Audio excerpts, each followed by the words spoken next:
The day it happened, the sun was already an enemy. It hung in the sky like a furnace, pouring fire down on our little two-story house, turning the air thick and sticky, making every breath feel like it carried dust and heat. I had been sitting in my room, fanning myself with a piece of cardboard, sweat soaking the collar of my faded t-shirt, when my mom burst in like a storm. Her lips curled the way they always did when she was looking for someone to blame.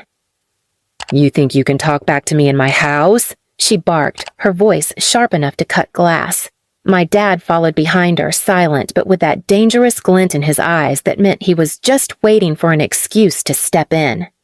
"I just said it's too hot, Mom," I whispered, my voice cracking, knowing any louder would just make it worse. I had asked for a glass of water after hours of chores, nothing more, but my mom acted like I'd declared war. Please subscribe to our channel and tell us in comments from where are you watching this video. "Too hot?" she laughed, a cruel, mocking sound that made my stomach clench. "You think you've got it bad? You've been nothing but attitude all day. Maybe you need some time alone to sweat out that smart mouth." I glanced at my dad, silently begging for him to intervene, but he just crossed his arms and looked away like I wasn't even his kid. My mom grabbed my arm, her nails digging in hard, and dragged me up the narrow hallway toward the attic stairs. My heart pounded because I already knew what was coming. This wasn't the first time they'd locked me away when they decided I needed to learn a lesson. But today was different. Today, the heat was unbearable. "Please, Mom," I said, stumbling over my words as she shoved me toward the wooden ladder that pulled down from the ceiling. "I won't talk back again. I'll be good. It's too hot up there." She just sneered. "Good. Maybe it'll teach you something." The attic was like stepping into an oven. The air was so thick it burned my lungs. Dust floated like ash in the shafts of sunlight streaming through the tiny, grimy window. My mom shoved me inside, my bare feet sticking to the hot wooden boards. Before I could plead again, she pulled the ladder up, slammed it shut, and I heard the sharp click of a padlock snapping into place. The silence after that was deafening except for my own breathing, shallow and fast, in the occasional creak of the house baking in the sun. I pressed my ear to the trap door, but all I heard was my mom's voice from below, dripping venom. "Maybe when you've sweated out that attitude, you'll come out grateful." My dad just grunted in agreement, his voice cold and distant. "She's lucky we let her stay in this house at all." I stumbled to the tiny window, but it barely opened, and the air that came through was hotter than the attic itself. My throat ached for water, my lips dry and cracked already. My hair stuck to my neck as I curled up in the corner, every inch of me drenched in sweat. Hours dragged by like years. Every muscle screamed for relief. Every thought swirled between panic and a desperate question. What did I do to deserve this? Why do they hate me this much? But then, as the sky outside shifted from blistering white to the deep red of late evening, another thought slipped in, a sharper one, a colder one. They had locked me up to break me, to make me beg, to remind me that in their house, their rules were law. They thought this heat wave was their weapon, that my suffering was entertainment, that I would come out of that attic crawling and apologizing. But as the hours passed and my tears dried on my cheeks, a different kind of fire grew in me, one that matched the suffocating heat, but burned in my chest, not on my skin. If they wanted me to sweat out my attitude, fine. I would sweat out every last ounce of fear, too, because this wasn't just another punishment I'd survive. This was the day they taught me exactly how far they'd go to hurt me, and it was the day I decided one thing for certain. They thought this house was their kingdom, their throne of power where they ruled by cruelty and control. But one day, I would make them feel what I felt in that attic. I would make them understand helplessness, and when I was done, they would choke on the heat of their own hatred. Lying on those burning boards, my breath shallow, my body screaming for water, I made a promise to myself under that locked hatch. One day they would regret every second they left me to suffer. One day, I would turn their own house into a prison of their making, and they wouldn't escape until they understood what it meant to beg for mercy and be ignored. And as the padlock clicked again hours later, the ladder creaking open with my mom's smug face peering down at me, I didn't cry, didn't beg. I just stared back, quiet and calculating, already building the plan in my head that would make this the last time they ever treated me like a prisoner in their home. I didn't sleep that night. My skin still burned from the hours in the attic, my lips cracked from thirst, my muscles aching from lying on the scorching floorboards. But the pain wasn't the worst part. The worst part was the way my parents laughed as they passed my door after unlocking the attic. My mother's mocking voice echoing, "See, a few hours without water fixed that attitude. Maybe next time you'll learn faster." I stared at the ceiling, my fists clenched under the thin blanket on my bed. That attic wasn't just punishment. It was a declaration, a reminder that in their house I was a prisoner. I wasn't their child, not really. I was a nuisance to be locked up, starved, mocked. They thought they owned me, that their cruelty was just discipline, that my suffering was their right. By morning, something inside me had changed. My tears had dried, replaced by a steady, icy calm. I couldn't undo the years they'd stolen from me. I couldn't erase every time they'd locked me up, slapped me down, told me I was lucky to have a roof over my head. But I could make sure they never held power over me again. I could make sure they understood what it was like to beg for relief and be denied. And this time, the lesson would last forever. I started planning quietly. Over the next few weeks, every time my parents left the house, I watched and listened. I learned the rhythm of their days, their morning routines, their endless gossip sessions, the way my dad double-checked every window but left the garage unlocked. I paid attention to the old thermostat that barely worked, to the new smart locks my dad bragged about installing so no one could ever get in or out without his say-so. He thought it made him the king of this house. He had no idea it would become his cage. I saved money from every small job I could get at school and around the neighborhood, hiding every dollar in a shoebox under a loose floorboard. I researched things on the library computer they'd never let me look up at home. How long heat could build in a sealed house, how ventilation worked, how to override a smart lock system. I wasn't just dreaming anymore. I was designing. They noticed I was quieter, but they mistook it for obedience. My mom smirked every time I lowered my eyes, thinking she'd finally trained the attitude out of me. My dad stopped calling me ungrateful for a while, convinced he'd scared me straight. They thought they'd won, but every time they laughed at my silence, they had no idea I was counting the days, waiting for the perfect moment to return their kindness. The chance came faster than I expected. The forecast announced another brutal heat wave, hotter than the last one. I overheard my parents bragging about how they'd survived the last one without spending a dime on air conditioning. They laughed about how suffering builds character, how I was finally learning not to complain.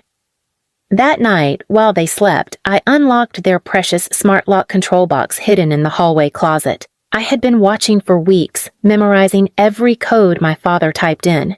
I tweaked the system carefully, my hands steady despite the adrenaline rushing through me.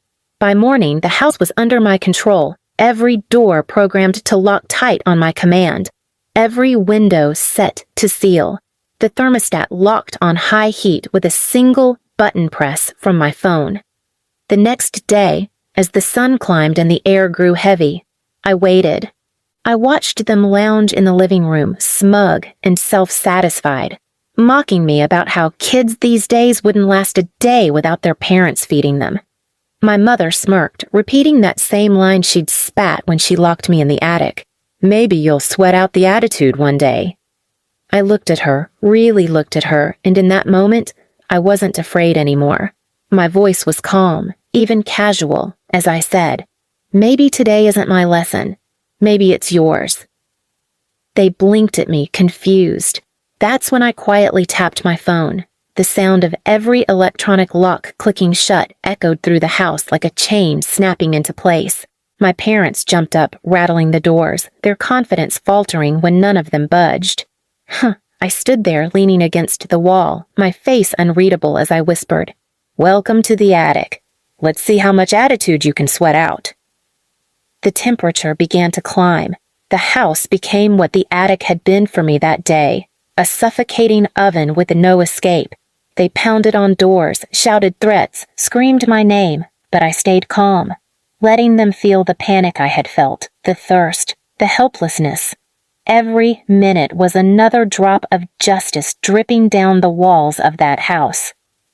And as I sat there watching them realize they had no control anymore, no power, no way out, I finally understood what it felt like to be free.